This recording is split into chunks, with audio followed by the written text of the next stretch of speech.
Hey everyone, it is the 17th. I haven't done a video post for a couple days. Anyways, let's see, what did I want to talk about?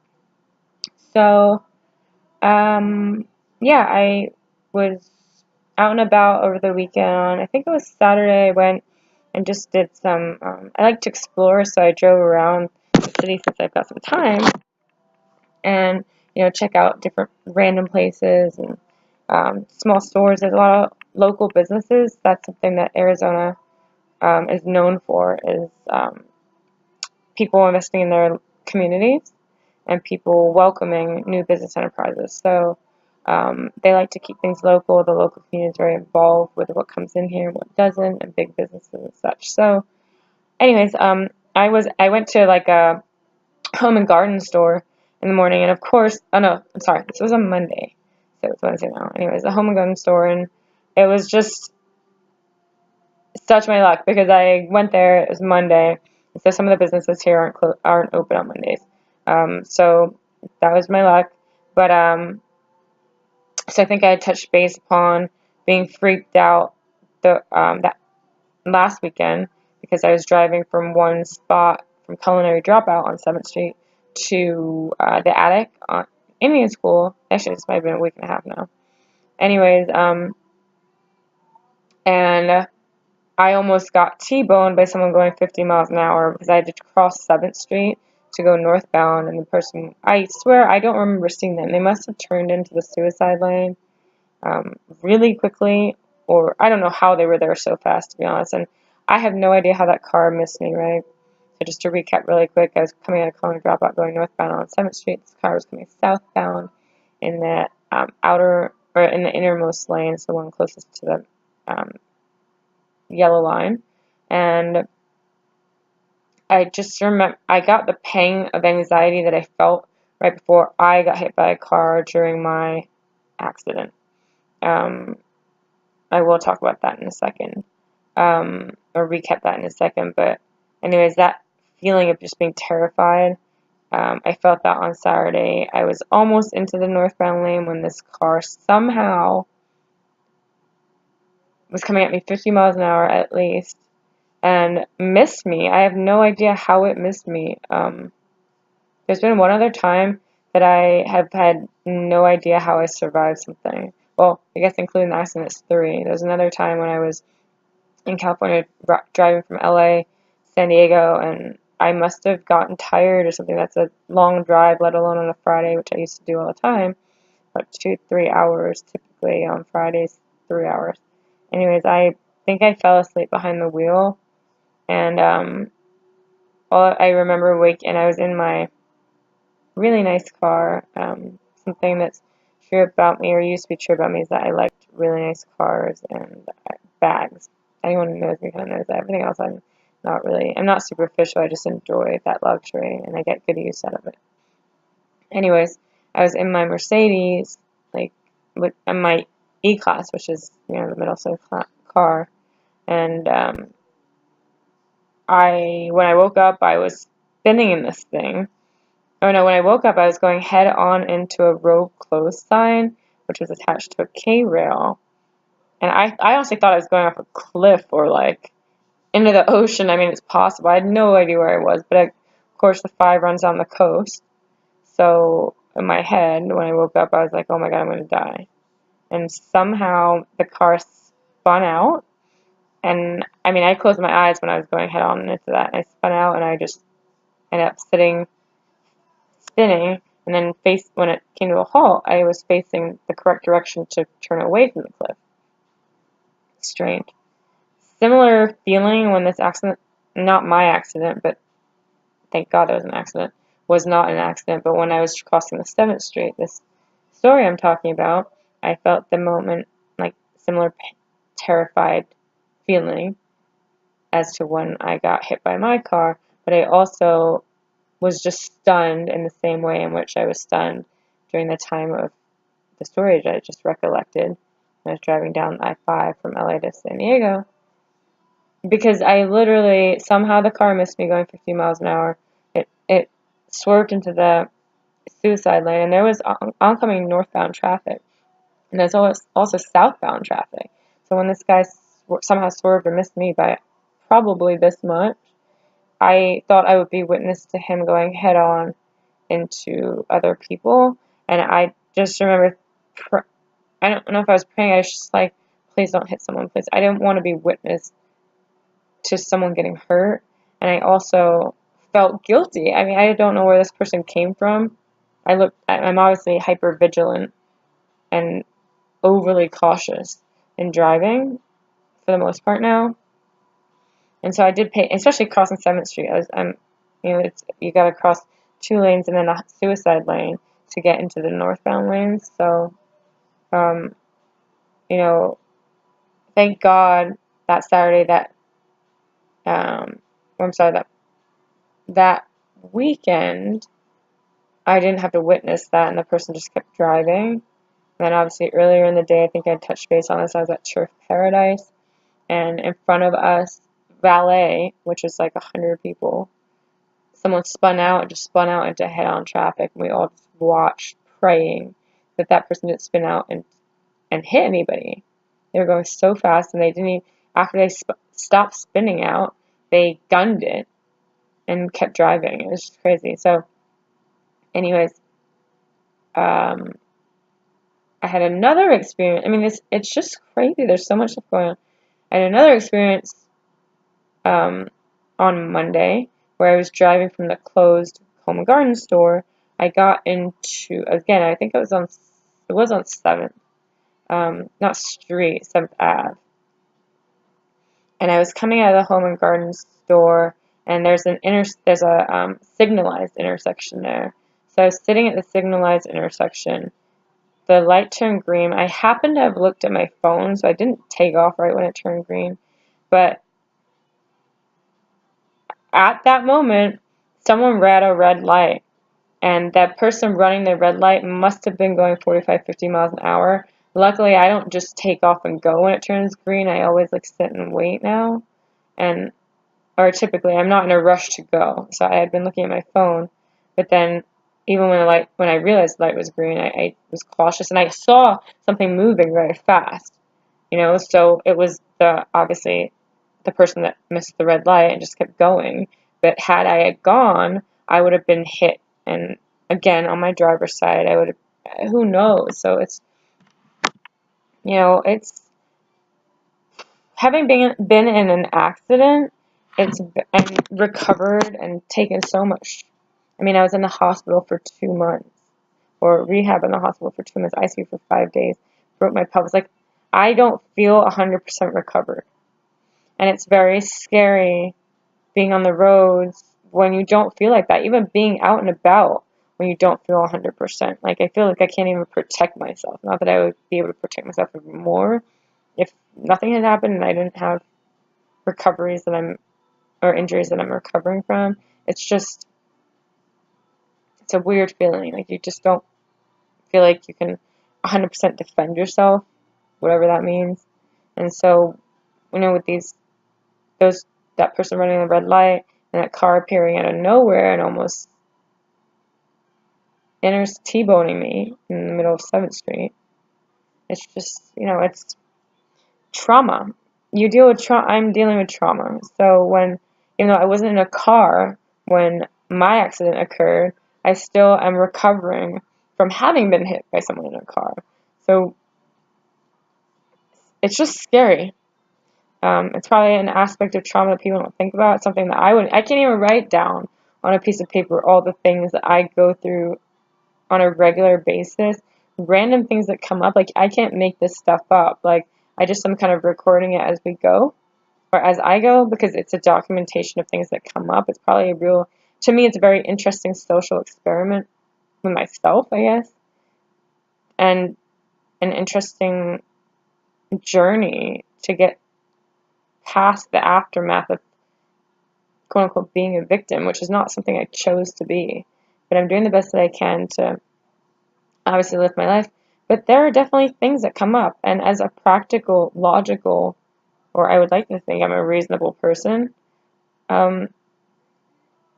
speaking about things that come up on a regular basis and trying to put it into words so that other people can kind of be like, all right, I didn't experience that, but I can understand how she feels that way, or I can understand, it's just, that's why I'm doing this.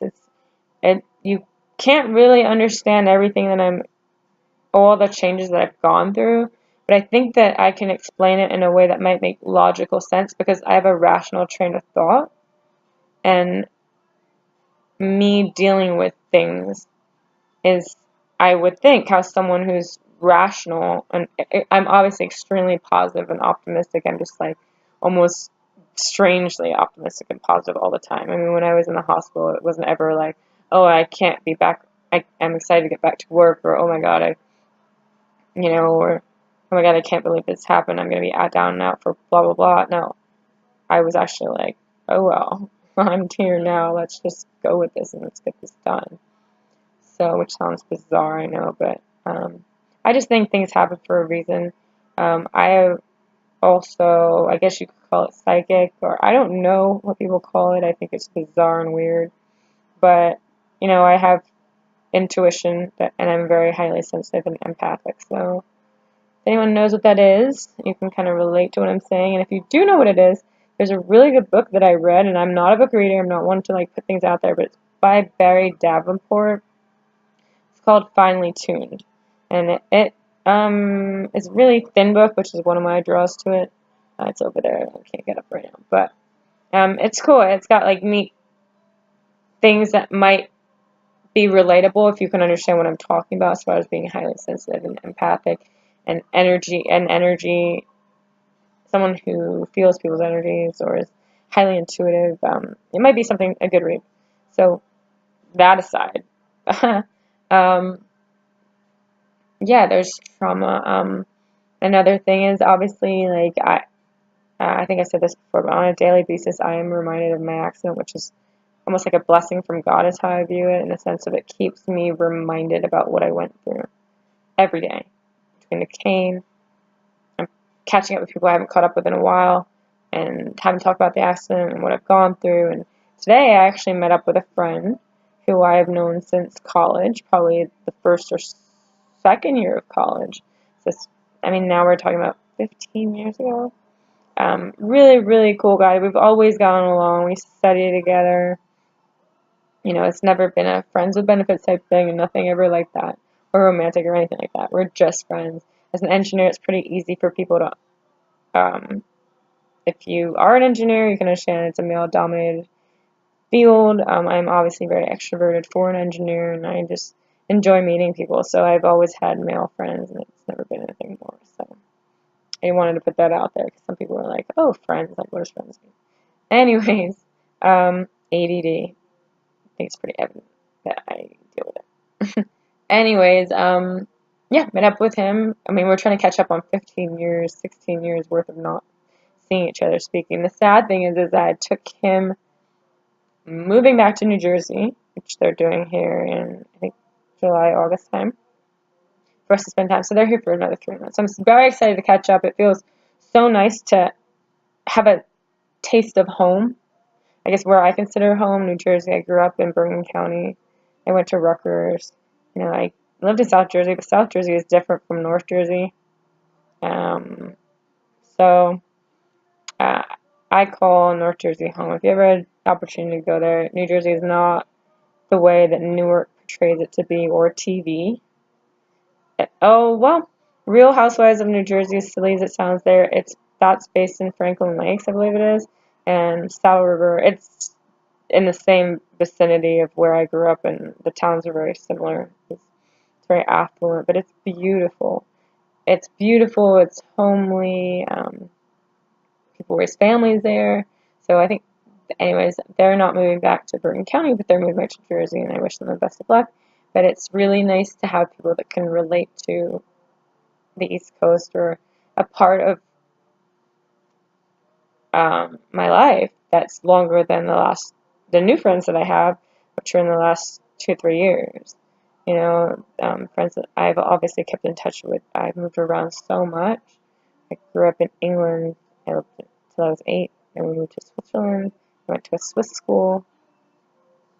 And that was because in Switzerland, the education system is behind the English system in the sense that kids go to kindergarten later. I believe they go when they're, I want to say 5 or 7. I really don't know how old kids are when they go to kindergarten anymore. I don't have kids. I'm not around kids. So, anyways, I think they go to school kindergarten at 7 in Switzerland. So when I moved, since I was only 8, um, they put me in Swiss school so I could learn German, learn French. I went to German as a second language classes after school. But academically, I was already able to keep up with what was being taught.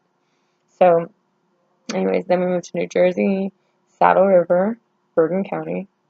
Lived there. Then we moved to Upper Saddle River because Northern Highlands is a very good school, and it takes in residents from local cities, but it didn't include my town at the time, Saddle River. So we moved, and then I went to Northern Highlands, and then graduated from there, and then went to Rutgers. And then my family moved out here and started their own business, and I don't remember what year it was, but it was my junior year of college, so probably had 2003-ish, probably about 2003-ish. And then,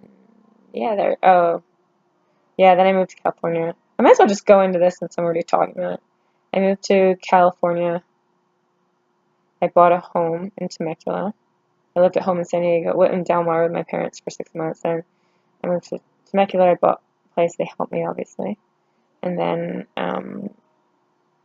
my office came in and closed the office I was hired to in San Bernardino. And then I had an 80-mile-a-day commute to work on LAX airport for the company I was with. They came and fired everyone, kept only 2 people. It was during the housing market decline, I was doing residential design and highway design. So anyways, I got there, lived in LA, had my home in Temecula, rented my place out, and a lot of stuff going on. Long story short, I ended up getting married, moved to North Carolina, bartended in North Carolina for a year. That was interesting. But the experience in North Carolina, I absolutely loved my experience in North Carolina. The people were so amazing. Morehead City, New Bern, Cherry Point was the military base. We didn't live on base. We lived in a home and by the beach, so the southern Outer Banks. So it was just gorgeous, and the people were so, so nice. The climate's so temperate. Um, it was just a great experience. So even though I was bartending, not an engineer, not doing anything remotely like what I was doing before, it was a nice, slower pace of life. And I got to meet some very, very neat people. Then I got divorced and I moved to South Jersey, Toms River. Graciously given the position with someone that I interned with during college, and he had started his own business. Yep, did all that. Then I was offered a very small, but small partnership into a engineering firm that is now doing pretty well. I decided not to take that, and I moved to Arizona because my sister got pregnant with Cameron, my nephew, and I didn't want to have time fly by and become a Skype aunt when my niece or my nephew was growing up. So I moved to Arizona because we had a place here, and the rest is history, I guess. So I've been all over, I guess, at this point. It's funny because I am single. I meet people all the time, with or without the cane. People seem to be interested in me, which is great. I mean, I like to meet people, but I definitely, I'm just more patient, and I've just been through quite a bit in the last year, and I've done a lot, I think, of just self-reflection. So, at this point, dating is really interesting. I do enjoy meeting people, so I don't put any pressure on anything. Um, it's interesting doing it with Kane, but it's okay. So, yeah, and that's another piece of the trauma, I guess, is the fact that, I'm fortunate that what you're seeing right now is, you know, physically what I look like now, and that I'm able to draw in attention, or at least people are willing to get to know me, suppose, whether it be up front for first impression or whether they actually talk to me. But it's the accident is another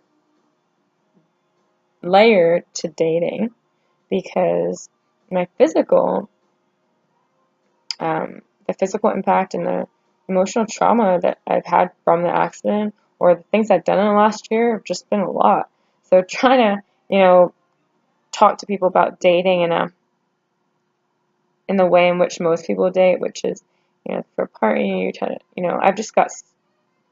I'm a very real person. I've experienced very real things in the last year. So when I have to share, I feel like I should share it with people that I meet off the bat, meaning like, they look at the scars, they might ask me what I've been doing last year or why I'm not working at this time. It's like I've had a chance to reassess things and making sure that I set myself up for having a fulfilled life,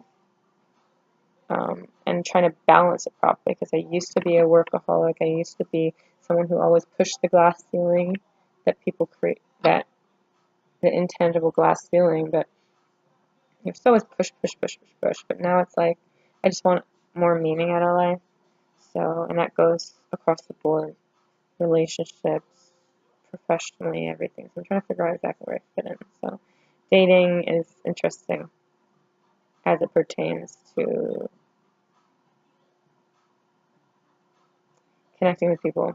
And again, a big part of that, again, goes back to trauma, is that I don't feel 100% the way that people perceive me, perhaps. No, and I am definitely not damaged, or I guess scarred. I mean, this has been a huge change in my life. So trying to convey that in a dating profile, or in 2 seconds of meeting people, or I don't know. I don't know. So I'm taking my time, but again, it's a piece of the trauma. It's not feeling like you can relate to everybody. So, which I guess we're not supposed to, right? Sometimes people come in out of your life, just like me catching up with Bob, his wife, hopefully on Friday. They're so sweet. They invited me over for dinner and to stay over and meet their kids and just get to catch up with them and get to know them, and good people. So that's about it. I obviously went all over the place today, but I wanted to share just some things. I mean, this is a video journal for me. I'm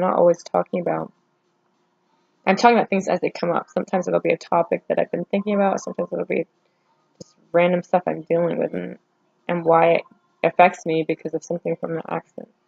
So, sharing, again, I'm just sharing.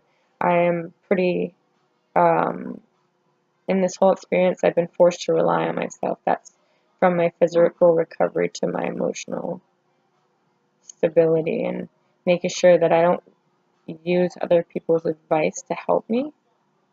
I kind of hear what people are saying, but at the end of the day, you really have to be your number one cheerleader, and I've kind of accepted that now, or I've accepted that along the way. So, I'm going to respect myself the most, right? I'm going to love myself the most. If you don't love yourself, really, like, how is anybody else going to, understand you and love the way? You are the only one that knows how to love you the best way in which you need. So, again, I diverge. Is that how you say it? Digress. Sorry. Anyways, thanks for listening, and obviously this is just a random post.